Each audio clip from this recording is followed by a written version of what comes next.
I've never had a real job. I was always like self-made, doing whatever I could do. I don't really want to be in front of the camera because I want it to be more private. You can be the face and I'll be the brain. I'm not a futures guy. I don't give future value, although I know what this potentially where the future will bring. So if you want to buy the house with seeing it, you're gonna have to hop the fence with me. Turnkey is luxury. Do you think you'll ever leave Dubai?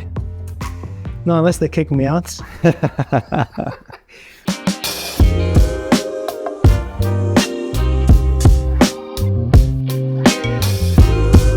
So this is the Dubai Life podcast, something that I started in 2019 actually, and this is just a continuation. So I always like to start with how people got to Dubai. I know you've been here now for over 5 years. Yeah, five years this year actually. Yeah. Nice. Okay, congrats. How did Dubai first come onto your radar, and how did you make it here? My wife. Okay. Nice. It was never on my radar, honestly. Really? It was COVID. We were locked down. I have ADD. I was not medically, but I mean, I just like to be doing stuff, to be fair. I mean, I can't sit at home. I think I actually developed anxiety during COVID by being like confined in a Where were you space. during COVID? We were in Canada. Where We were actually in Kelowna, in a small place in Okanagan. I'm originally from Toronto. We moved to the West Coast because most of my family is there. And we ended up in Kelowna, like some random place. Never even heard of it. Yeah, I mean, but it's beautiful. Actually, funny enough, once I moved to Dubai and I told some people that I was living in Kelowna, they're like, Emiratis from Dubai were like, actually, we have vacation homes there because it's all vineyards, mountains. It's beautiful. So we were there. And then my wife, she was like, she's seen my distress by being at home because I'm always like been on the road. I've never had a real job. I was always like self-made, doing whatever I could do for business-wise, in construction. And then she's like, Dubai kept showing up on Instagram and TikTok and this and that. She's like, you know what? We don't have anything going on for ourselves. Like I had basically shut my construction company down, and she's like, why don't we just go to Dubai? We've never been here before. So just like, my wife knows I've always been a hustler. So she's like, I'm sure you're going to find something to do. She's like, you build houses, like, why don't you just sell them? So that's then, yeah. And your kids were like 2 and 3 at that? Yeah, they were like 3 and 4. Yeah. 3 and 4. Yeah. It always impresses me when people have kids and they make the move, because I've got 2 kids now, 3 and 10 months.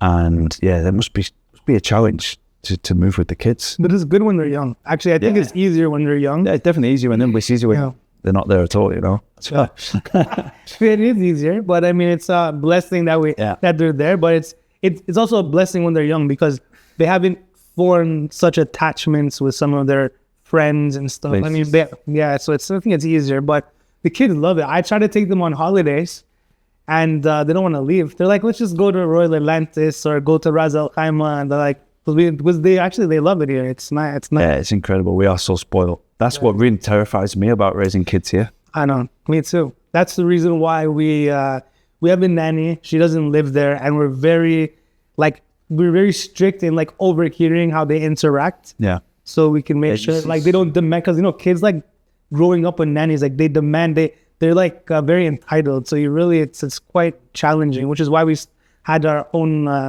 in-house education to try to avoid this spoiled mentality. I love that. Yeah. So your wife decided on Dubai. Yeah. Randomly. Yeah. And I trust her with my life, so I went. But okay, and then I mean, what type of research did she do for you to decide we're going to uproot our whole family and move to a new country? You know what? Bless my wife. She is like the queen of research. Like, this is how I build my trust. In a very brief scenario, when the kids were born, she spent maybe like 6-7 weeks all night researching car seats, then strollers, like all this safety stuff. So she's always been like that. So when she said, you know what, I want to move to Dubai, I didn't even question her because I already know the way she thinks. I'm like, all right.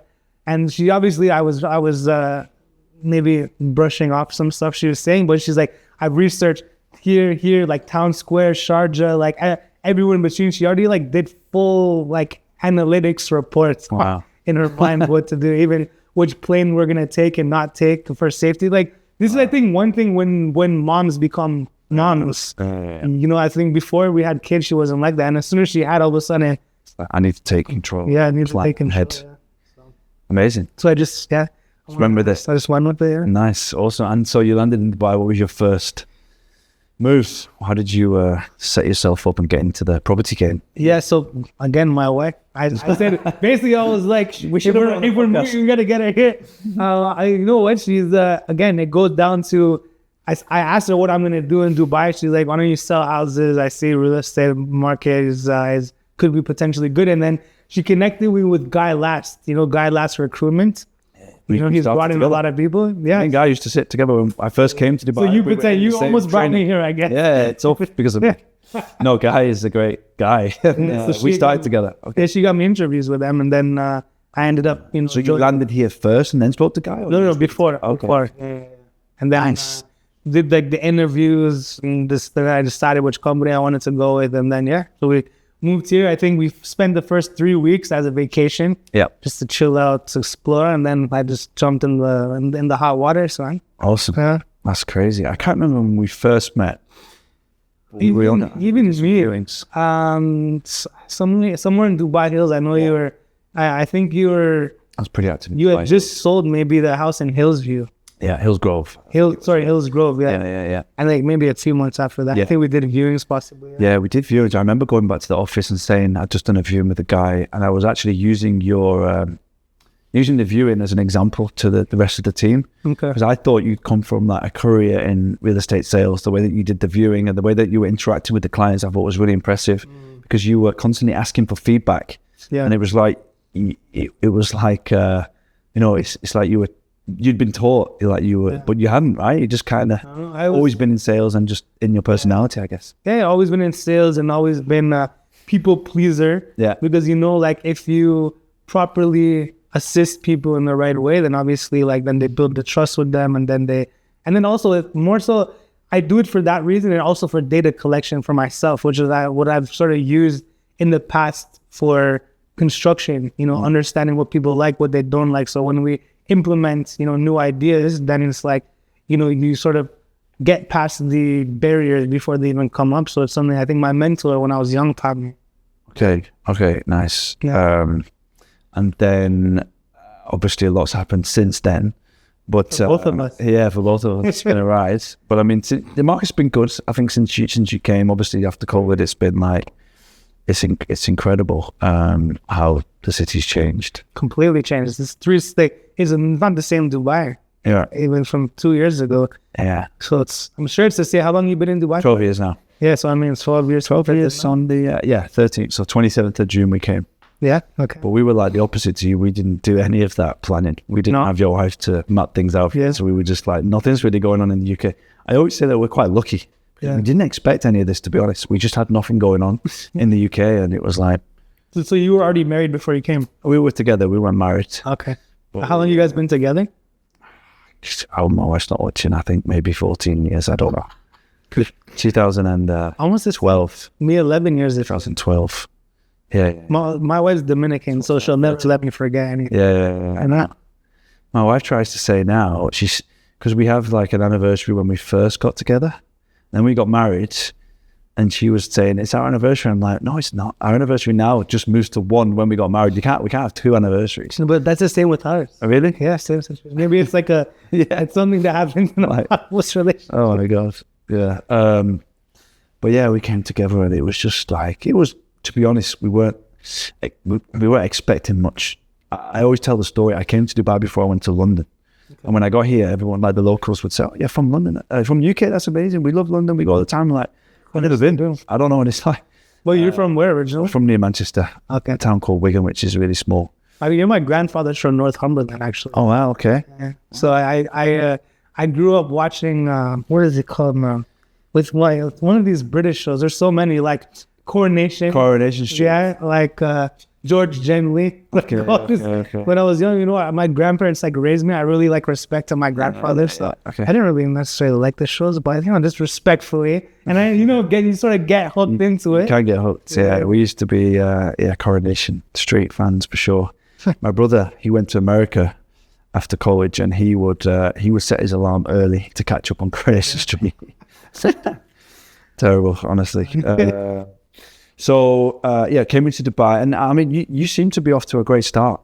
Was it easy for you, would you say? I remember seeing an interview that you did with your company's podcast, and you won loads of awards, and I think just from the bat you were doing really well. Did the first adapt at all, or was it just? I mean, I'm like one of those guys. Like you throw me into the jungle, and I just find a way. Like I think I've always been a hardworking guy. Yeah. But my first year, it's funny because Darren Murphy, he's now become a friend of mine. We actually bought several properties in Jumeirah Golf Estate through him.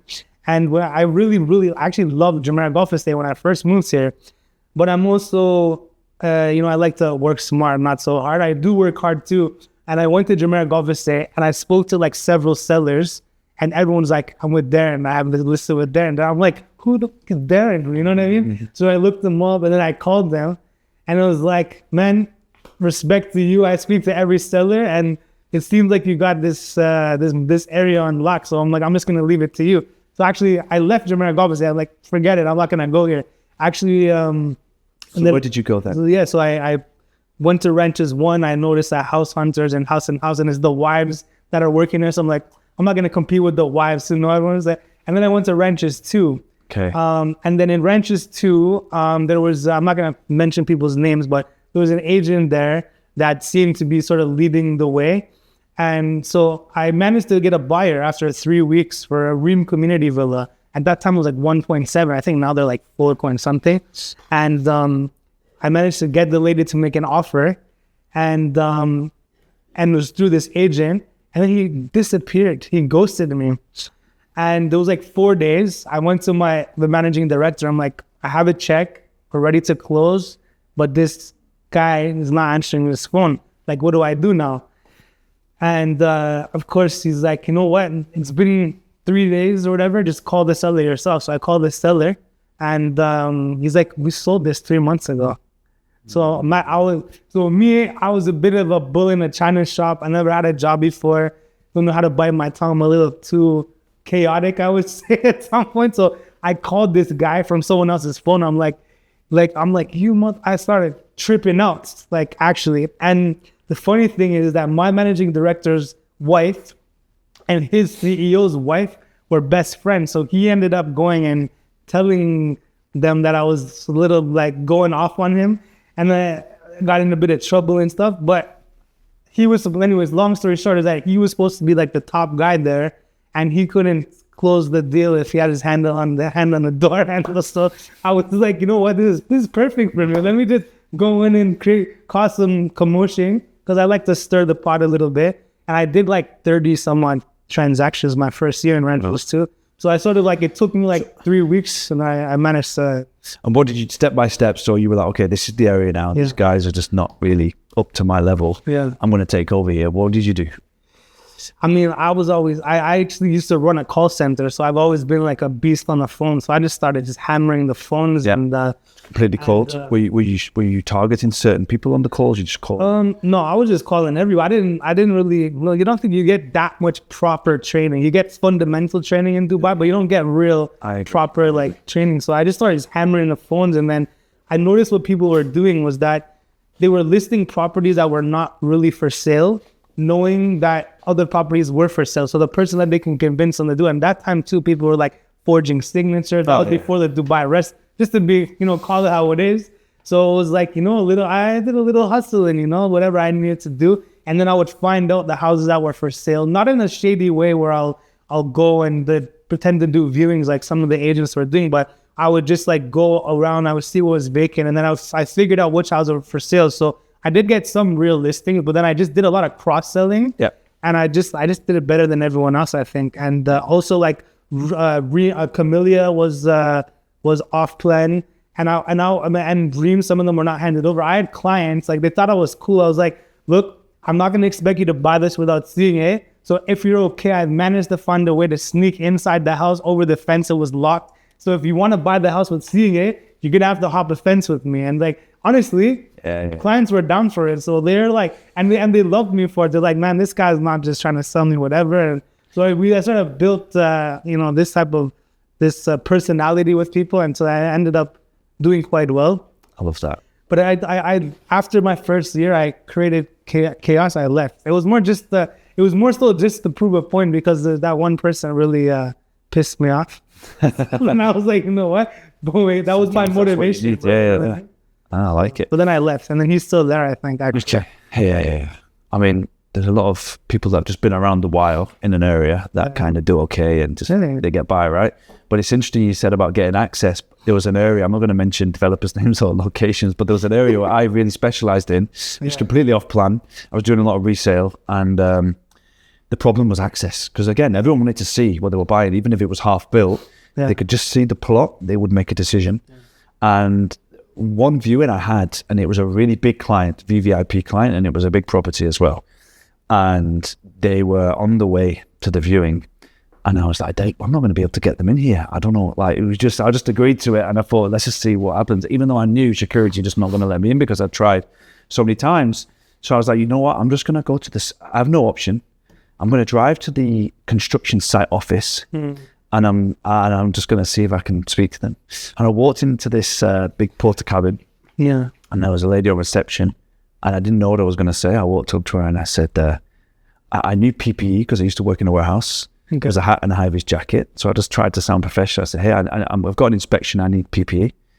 And I just expected her to be like, no, go away. I was in a suit. Just pulled it off. I just went, and she went, okay, yeah, no problem. How many sets do you need? I went, 2 sets. She went to the back office. She came back out with a hat with the developer's logo on it.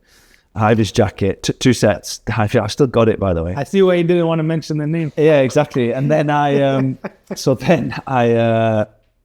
literally then when I met the buyers, like just before we went in, I was like, here, take this jacket, take this hat. I'll lead the way. Just follow my car. Went to the exit. The guys were like running over, going, no, you can't access. I just put the hat up with the logo on it. Oh, sorry, let you through. From that day, I bet your client really appreciated it. Yeah, but they just thought it's normal. The really annoying thing was that, so I was the only one that could get access. And sometimes buyers would call me up. I was like, look, yeah, we like it, but we're not going to go because we can't see it. And I was like, I can show you. He was like, no, you can't. We've already been 4 times with other agents. You can't get in. I was like, I can get in, trust me. I could have, like, so it's the same. You and me are the same. I got in everywhere. But that's hunger, right? When you're really hungry and you need to make it happen, you're just going to make it happen. But I think it's not just hunger. I think there's a combination. I think when I was young, I was very arrogant, and I just walked everywhere like as if I own the place, you know. And you just figure it out, bro. You know, a motto of mine is ask for forgiveness, not permission. Yeah. And it's almost like we always talk about this. I think a really strong skill to have in sales is to be almost presumptive. Yeah, it is. When you speak to people, it's almost like you're already expecting them. For example, people asking for commission from a seller. Yeah. And I'm like, the way that you're asking, you're saying the right things, but the way that you're asking, you're not going to get it. If you kind of just presume that it's going to happen, they're just going to go along with it. And then you can almost act shocked. Like, of course we charge 2%. What do you mean? We don't work for free. Yeah. I'm going to help you get what you need, but I've got to spend on marketing. We've got work to do, right? Yeah. So yeah, sometimes it's the way that you come across presumptive. It makes... and you know my style, it was always like... It's already done. Yeah, but that, and then I use that technique, and then the other technique that I always use is like, listen, think about it like this. There's a bunch of cockroaches fighting for food. That's what I used to tell the clients. And I'm like, and if you want to get the king cockroach to work, you need to feed them, you know? Yeah. So I was like, I'm a cockroach. No, like not me. I was saying, so you need to make sure that if you want everyone to work as hard as you want to get the highest amount, you're gonna have to pay people because everyone is greedy. Everyone is here to make money. I would tell them that. I'm like, so they were just like, they didn't even question. They're like, 100% I agree. Like, I want to get the best price. And then that was just the hustle to get them through the door. But in the end, you know, they didn't always get the price we wanted. Yeah. You have to, I think it's really silly that you're actually even talking about commission when you don't even have an offer, you know, but it's a bit, I don't know how it works in the rest of the world because I haven't really... It's standard, like in the States and stuff in Canada. But it just seemed a bit crazy to me that we spend so much time negotiating over something that isn't even real. But that's this is a good topic that we should talk about. Yeah. First call, this property for sale, can we do top up? Okay, yeah. Interesting. Right? Kickback, they used to call it. Yeah, I mean, top up, kickback. I've noticed, like after the second or third year, this was just a topic that every broker can, and and 99.9% of them never had a real buyer. Nothing. You know what I think it comes from? I think it comes from the off-plan agents that don't really understand the dynamics of secondary market. They're used to getting 4 or 5% commission, and they can't work for 1%. So they're just like, this is just not going to happen. Okay, so that's where it comes from. And it's like, hang on a minute, do you even have a buyer? They didn't even have a buyer most of the time. It's like, that's the barrier to entry. It's like, can I get 400 grand back from this deal or not? And it's like, let's do a view first. If you have a bag of cash ready for me to chop up with my seller, then maybe, you know what I mean? But this is like something that, and it's like the most, when a broker calls me about this, I just say like, you know what, best of luck, have a good day. You have nothing. Because nothing ever happens when it comes to that. And no, anyone smart knows, like if you want to go into a dealership and buy any car, in order to negotiate, you need to be ready to make a deal. You don't just come window shopping and then try to negotiate without having, because your leverage is the cash. Exactly. You come with the cash, you can hold the carrot, you can dangle the carrot, and then you can take it away. Correct? Yeah. Time in a deal is really important. Correct. It's like the gaps between like the first offer and then your second offer and the way that you can finish, you know, because time is money. It's a bit cliche to say, but if you're going to do a deal and be finished in a week with cash, that's the difference. That's the only difference. At the end of the day, if it's coming from the bank or it's coming from you, it's still cash. It's still money. But the difference between 2 months with a bank or next week with cash, that's the thing, right? So yeah, people, you know, if it is the right thing, they need to be decisive. And sorry to interrupt, but I thought that was an interesting. Yeah, it was good. That was nice. That's a nice clip. We'll definitely chop that up. So Arabian Ranches. Then what? Then what did you decide to focus on? Then Arabian Ranches 2. So firstly, I'll give you just a sidebar.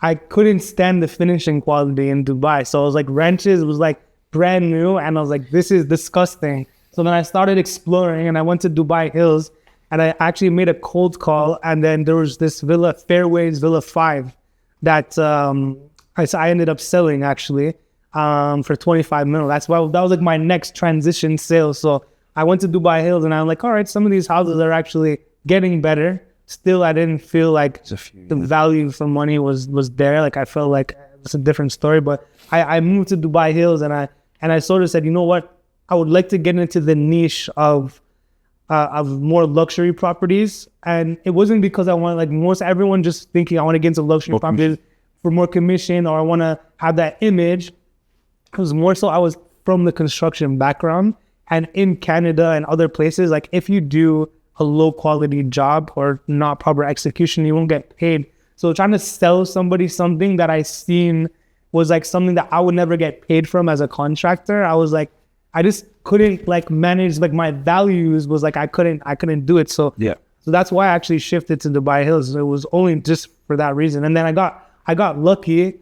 Within 3 days of me getting the listing, I didn't actually list it, but within getting the seller, we ended up finding a buyer, and we closed the deal. I think within like 2 weeks of getting the actual property. Was it custom built? Custom built, yeah. Villa 5. It was as soon as you turn it at the right side. Yeah. Oh, nice. I was super lucky, honestly. Yeah. Sometimes you got to be in it to win it, though, right? You got to be in the right places, and obviously you put yourself there.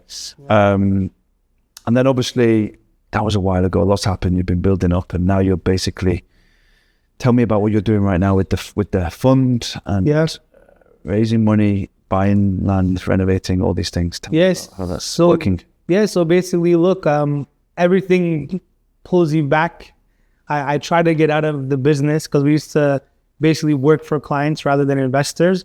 And again, I just seen the quality of finishing. I felt like, you know, I'm Italian, Canadian, and, you know, everyone is like Italian, like in Dubai, it's Italian finishing, this and that. And I do feel like, you know, the Italians in general, and I'm not saying this because I have Italian like roots, is like, They you know, they were like the originators of like, you know, one of the first stone quarries was from Italy. They've been around like natural products and materials for a long time. And so I really like have this like principle of like, you know, execution when it comes to construction, like for the person building it and for the family that's going to end up buying it. So I was just like, went back to my wife because always she's the boss.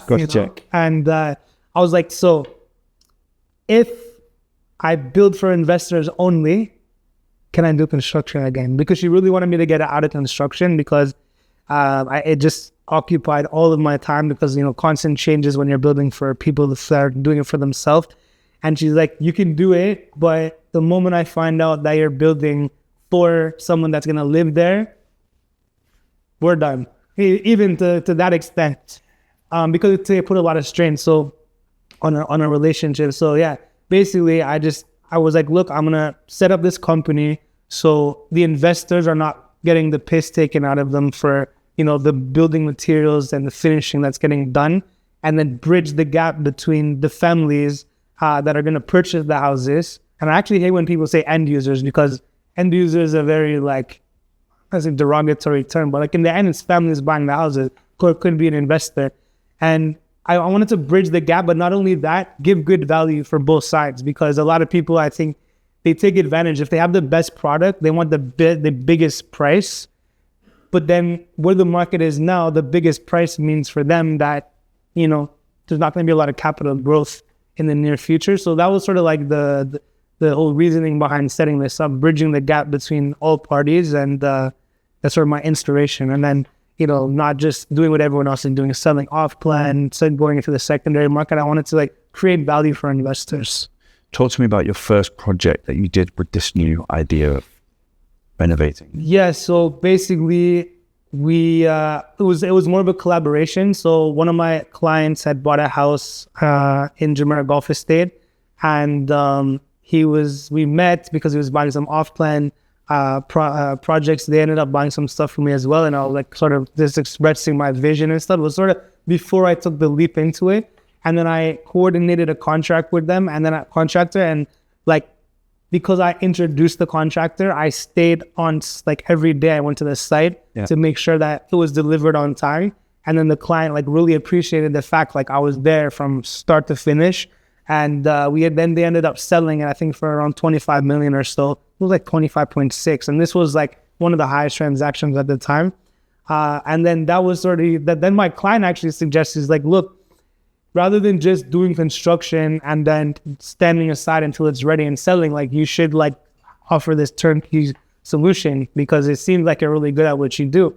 And then so that sort of my first was a collaboration effort.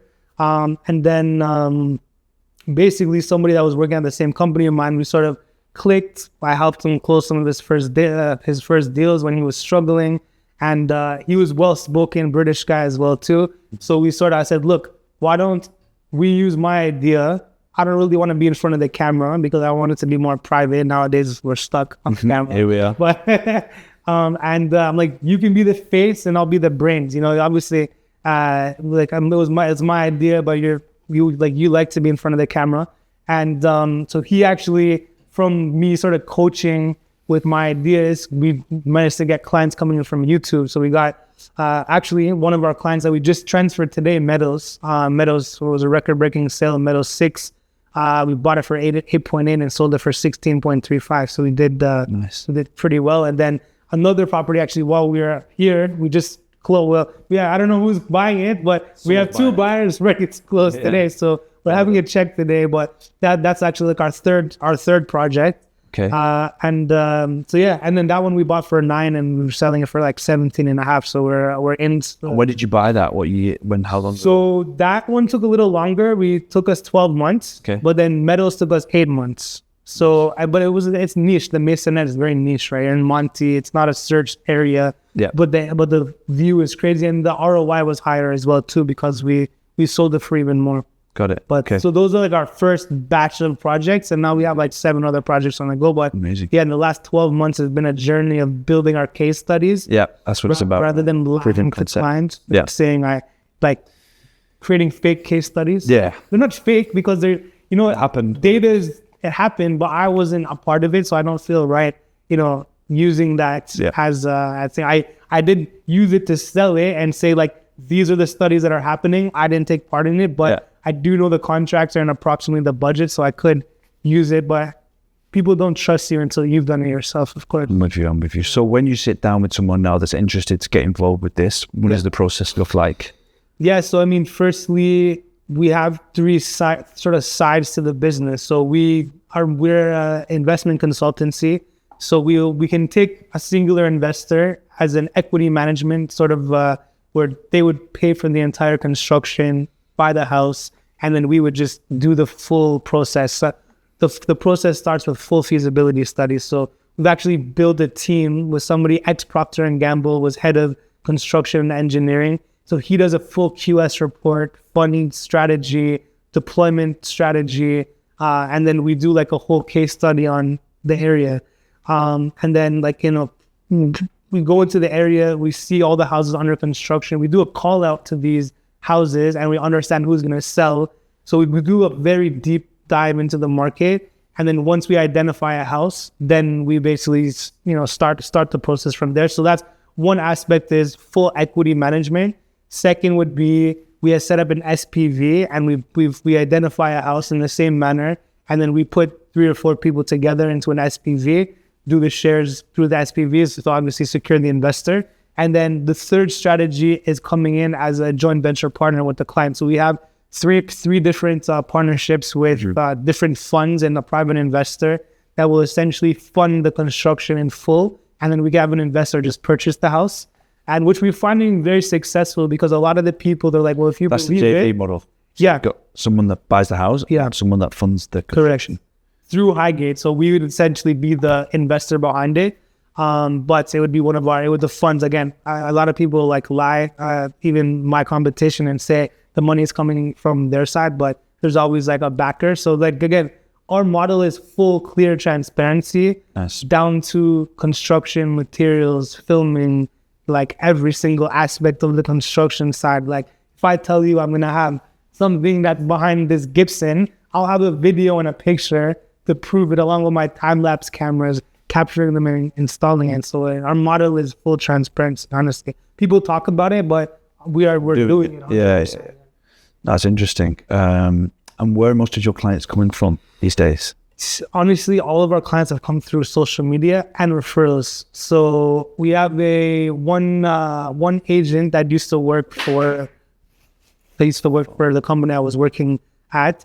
I actually know her husband very well. And she's actually brought in 3 of our biggest clients. So now she's sort of involved with the business development management in Highgate. And her job is just strictly bringing clients to the table. So we got that. And then the other side, social media. And then obviously, since we've done the projects, is getting referrals. It's very staggered. And is there a certain ROI percentage that people are looking at on these kind of investments? Yeah, I think it's more so what we're looking at. You know, we're looking at where can the market go and what could potentially happen, risk management. So especially price point, I won't look at anything less than 30%, because at 30% and up, then we can be safe to say that if the market completely dips, you'll still make 5 to 10%. And when it dips, it never dips in 12 months. It's a gradual, it's a gradual scale. So we can still exit. We have 30% for 15%. That's I'm talking if the market completely is just destroyed. Yeah. Okay. And ticket size, entry level, what do you look for? Yeah. So right now it's constantly changing, because 6 months ago our entry was 12 to 15 with 5 million. Now it's 25, right? Okay. So you don't have a lot of people that have 25 million lying around. So that's why we've set up all these other structures, because we also for you buy something in the metals now, you have to spend 10. So the margins now become 10, 12, 13%. Realistic, where agents will tell you it will be 20%. But then the agent I'll do a viewing with the agent, he'll tell me I can spend 1 million dirhams to upgrade the house. My landscape costs $500,000. So what am I doing inside for 500K, right? So practically speaking, 25 million is like your entry to make 30+%. Okay. After our management fees and everything, that's net to the investor. Interesting. Okay. Yeah. No, it's great. It's exciting. Obviously, we'll share all your details in the post that we put out. Talk to me. Obviously, this seems like a good opportunity. In terms of areas, what are you seeing as opportunities right now? You mentioned metals, but smaller margins right now, I guess. Yeah, we're not interested in that. Yeah. What do you see in other areas? Anything? What is exciting for you? You don't want to give out. Is it? No. I don't mind, because in the end we have cash ready. So with whoever gets there first is the is gonna get the deal. But look, now we are looking at, which we have 3 projects in Jumeirah Gulf Estate right now. So we're just constantly trying to get into there more. I feel like it's going crazy over there, and I think we should speak about that after, about our strategy of finishing. Victory Heights, I talked about it in a few videos now. Love the area. Think that it's going to completely blow up, especially the whole Tilal Gaf is next door, Oasis is coming, Jumeirah Gulf Estate is also next door. So like it's just in a very, it's that area that it's like it's just dying to have its time. And Al Burari continues to be somewhere. We have 2 projects in Al Burari, bigger ones, and Lemaire Island, because Asora Bay came. I sold 2 plots there when they were 850 per square foot just around COVID, and now they're 3,500. But they're 350% more, 400%. So we're looking there. Al Wasl Freehold. I like District 1. It's all a lot of your profits in your entry. So the entry is what's complicating the matter now. But we are not targeting areas, we're targeting numbers where stuff is transacting, and I'm utilizing the people in the area, like in Burari, we're speaking with Maria Morris because they're quite active in the area, and JG, Darren Murphy, and Victory Heights Chris, so in every area, like in Meadows Dean, so in every area I find who's specializing there, and it's gonna be like the same vibe as me, very transparent and open. And then we sort of use that to gauge the feasibility, like what sort of entry do we need to be at. Nice. And so just kind of go from there. So, nice. All right. A lot of in the trenches work. Yeah. It takes a lot of work to get it right, and like you said, to make the right entry, and you need to consider a lot of options. You can't just jump in on the first option. Just going back to your to the real estate market, what was your best or most memorable deal as an agent in Dubai? That's funny. I never thought about that before. But the most, I would say, dramatic / fun deal was selling a full floor in Palm Beach Towers, Tower 1. Okay. So we had this client, so I'm not going to mention too much. And they're very tricky clients because they don't trust anybody, and no matter what you do for them, they still won't trust you. It's probably a cultural thing. Yeah. And we were lined up in the field, and I don't know if you sold anything then, but for bulk deals, it was very secretive. It was like going to an Illuminati meeting. Phones were not allowed inside the room, and you would go into the room and sit with the allocation manager. They would show us the floor plate, and then you need to come out of the room and explain what the floor plan looks like, the size, and then it's like yes or no, buy now sort of thing.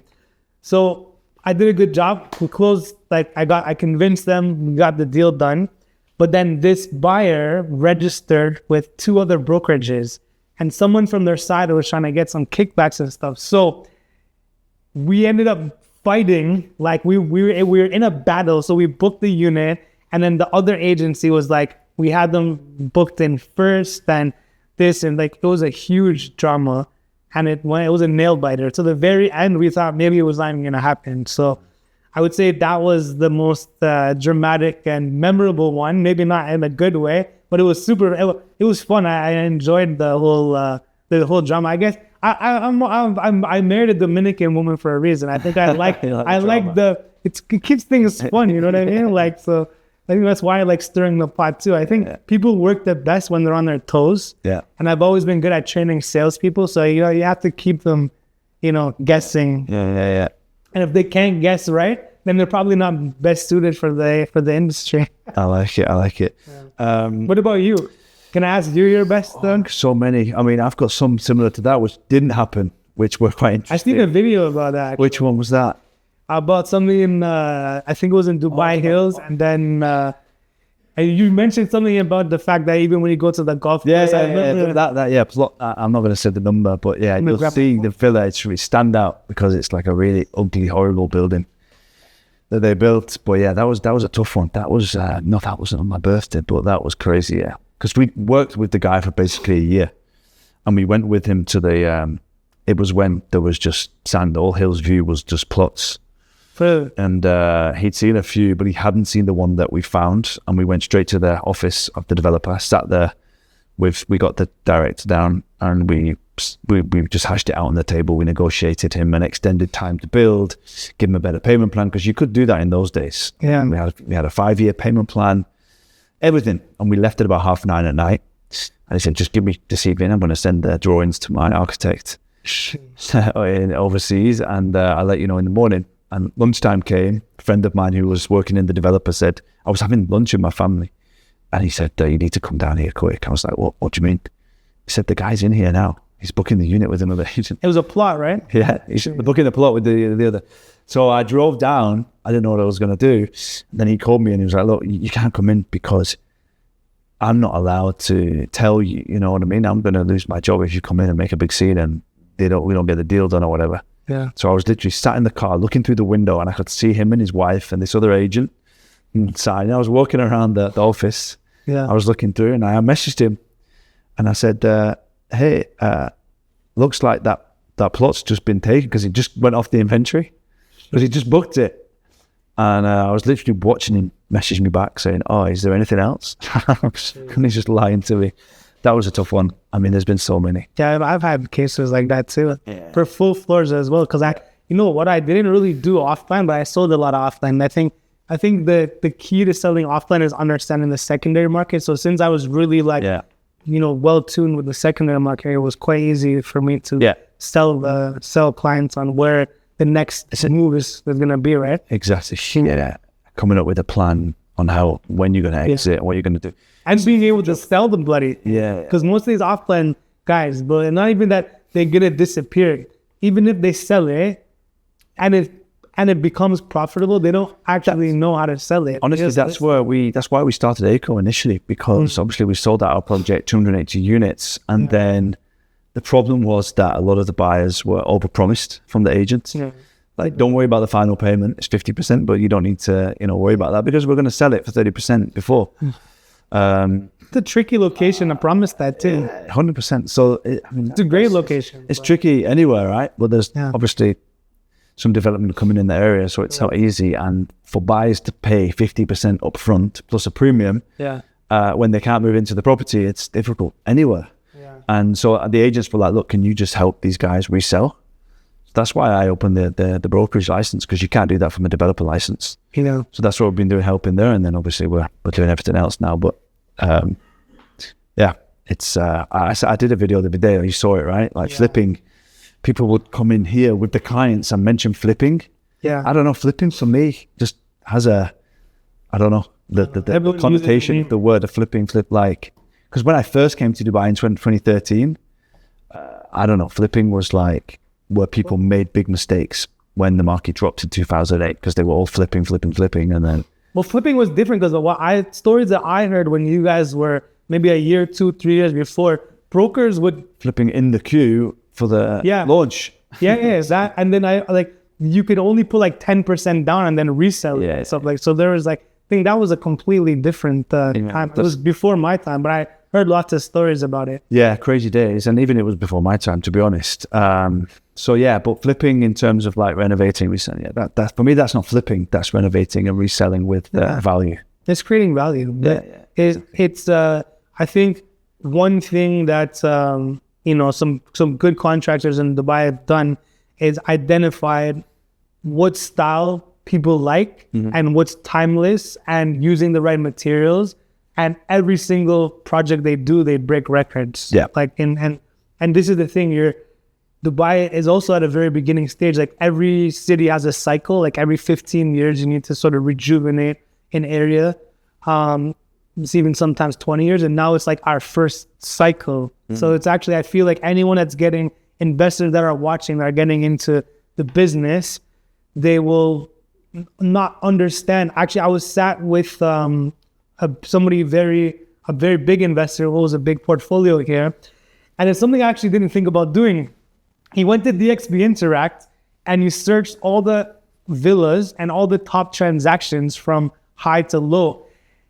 And he went all the way down, and he's like, by the time we were at like the 760th transaction, it was already like 30 million. He's like, people in Dubai don't have money. Like, you're selling me this idea. It's like, you know, because he's obviously fully loaded, but in his mind, he's thinking about the resale factor.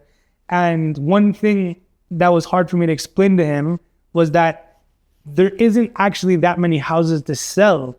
He's like, well, I know a bunch of people in the Palm that have houses that would love to sell, that are all willing to sell. I'm like, yeah, they're willing to sell, but they're not upgraded, right? And what is upgraded? Is it just like changing the floors and stuff? It's like, no, upgrading or developing is creating value, like changing the floor plan, layouts, making it different, using the right materials, adding the amenities. So like once I took him on a viewing, I said, you're going to be my buyer. He has a Rolls Royce, so it's perfect. I'm like, you're going to be my fake buyer. Okay, sorry guys, this is what I do sometimes. And I'm going to show you everything from 50 to 200 million, and you're going to see what's actually available. Then you're going to go, I'm going to tell you which agents to call. Again, sorry. And you're going to verify that I know that I've shown you everything that's available. And once you did that, you like realize that actually in each area, you're lucky to have one very nice property at a given time that's sellable for the price that people are asking. Got it. So you can't actually use the data is very hard to actually use if you're not in the trenches and you're not really in the game. Like you can't just go on DXP Interact or Property Finder and say, I know what I'm talking, like, you don't. Agreed. Yeah. Oh, that's really interesting. So we have, these are the angles we need to in order to get, not even say build the trust, but for them to understand. But it is frustrating, I get it, because when you drive around an area and you see like Palm, you're driving around, you see in the front, as a buyer, you must think that there's so many villas that I can choose from. Yeah. Because there's just endless amounts of villas, but when you really break it down, it's probably one or two. So there's maybe 4 now on the Palm that are really nice. But then... And serious prices as well. But the prices are ridiculous, And, I actually, one thing that I wanted to discuss is like, there is, natural value and increasing value or appreciation. And then there's unnatural. And one thing that I feel like developers have started to do, especially in the Palm, is like they've increased the price for built up so much that investors are forced to sell for the prices that they are, because it's like it cost them 8 million for extensions for a garden home, plus another 8-9 million for the fit outs if you want to do something nice. So it's like 17 million plus 30 million to buy a decently located condo. It's like almost 50 million. So like, and if you sell it for 60, you make 10 million on 50. Like you might as well buy something in Jumeirah Island or somewhere else. Yeah. So it's like this is what I'm saying. It's not unnatural, because like you can't go from 50 to 75 to like this, because then it's just like, really, it's not sustainable, right? Yeah. So, no, I agree. But they want to sell Palm Jabali too. So this is where it comes from. Yeah, exactly. They have a plan. Talk to me about the future for you guys. 5 years. What are the steps? What are we going to be doing? We're going to stay boutique.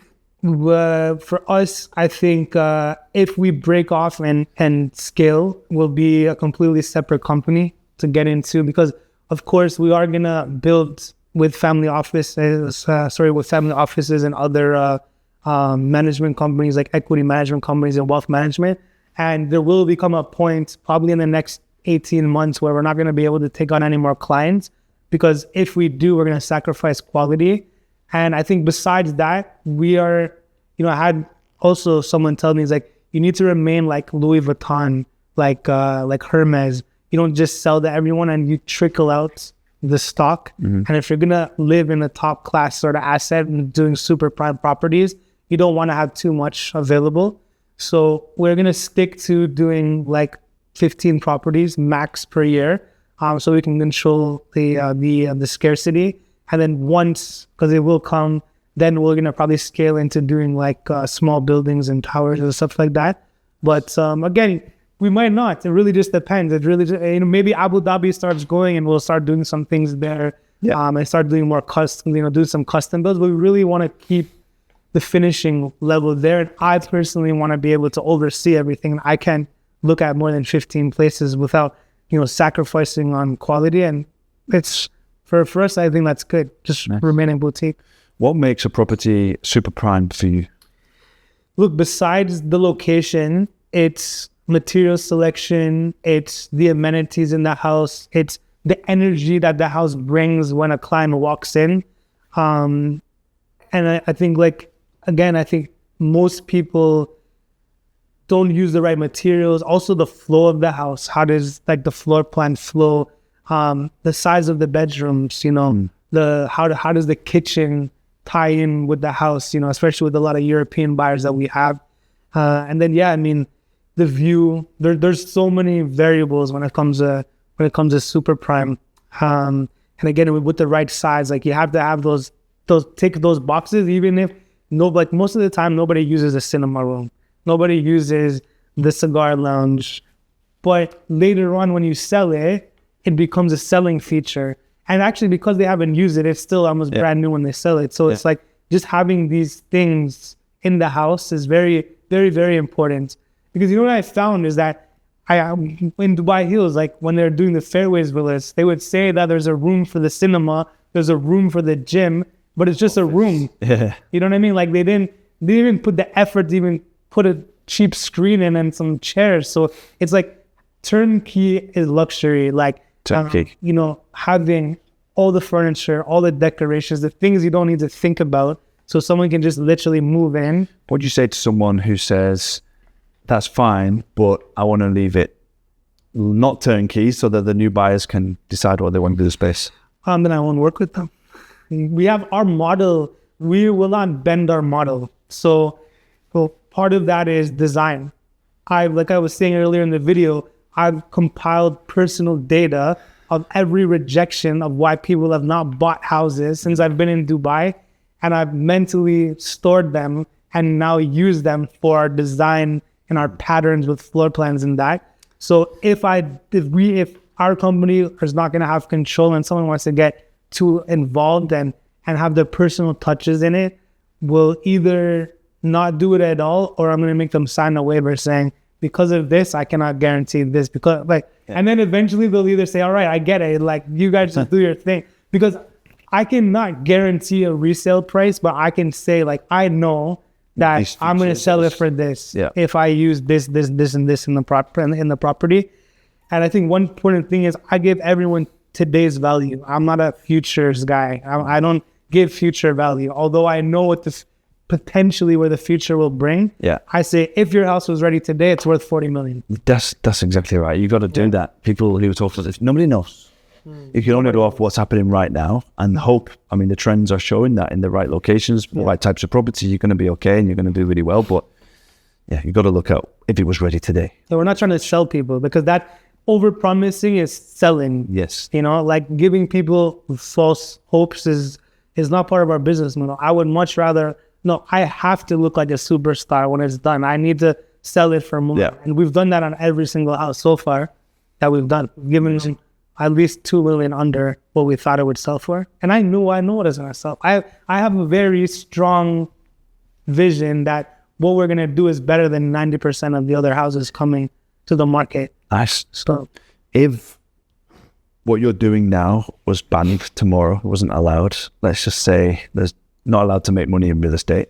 Yeah. What would you do next? What would you get into? Well, in Dubai, I would set up a feasibility company globally, and we would since we have somebody who's a data scientist, essentially, we would actually, I can't expose, but we're actually going to probably do this, but we would set up basically a data-driven AI-backed feasibility for businesses in general, not just construction, but business, so people can make proper decisions when they should invest, where they should invest, how they should invest, and what industry they should invest in. So we probably get into that. It's probably something we probably will get into eventually. Okay, interesting. We're all about helping people, helping economies grow, helping investors grow their wealth, and even new entrepreneurs, guide them where they should be going and how they should be doing it. Do you think you'll ever leave Dubai? No, unless they kick me out. But so far, I haven't done anything. You're still here now. No, we love it. My kids love it. As long as they like it, we're staying. Yeah. Agreed. All right. I'm not going to take any more of your time. I know you're really busy, but appreciate it. Enjoyed it. I'm sure we'll have many more conversations in the future. Definitely. And I'm excited to see what the future holds for you guys. We need to invite you to one of our houses. Yeah, I'm in. Let me know. Yeah, We'll come down. Yeah. Sounds good. Chris, thanks, buddy. Thanks, buddy. Appreciate it.